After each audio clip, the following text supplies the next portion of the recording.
Hi, this is Fred Migliore, and I just wanted to let you know that the second printing of my Dan Fogelberg interview is finally available. We went through 2,000 of these 2 CD sets in the past year or so, and have had so many requests from people who couldn't get their hands on it the first time around that we managed to make a few more. 200 to be exact. And this will probably be the final run for this interview. Almost 2 hours of Dan and me discussing and listening to some of his and your favorite songs. A career retrospective, if you will.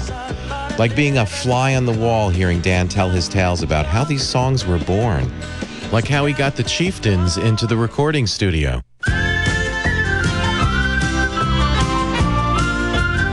Here they were, and they had, a big box of fat burgers, these real greasy burgers from Los Angeles, and a case of Guinness Stout. And, it's just like, oh, Donnie, would you ever be joining us in a Guinness Stout here?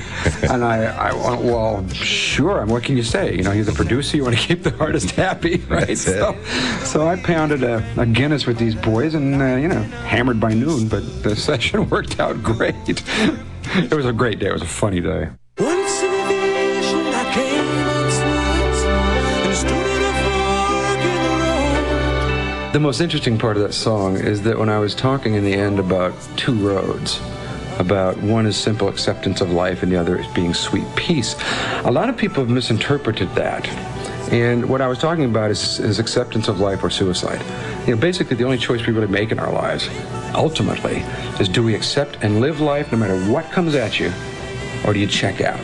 And that was my way of saying, whatever happens, this is such a precious gift, life, that there's no way anybody's going to get me out of here for any reason until it's my time to go.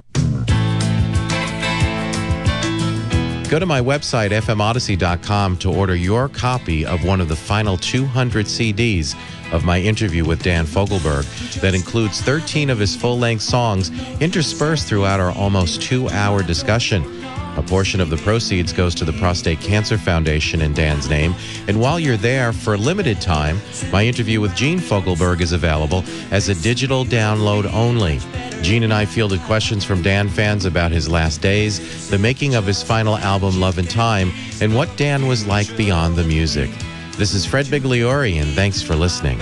Music's going to survive whatever they try to do to it, And it's like a mirror to another place, to the other side of the universe, an energy we can never understand.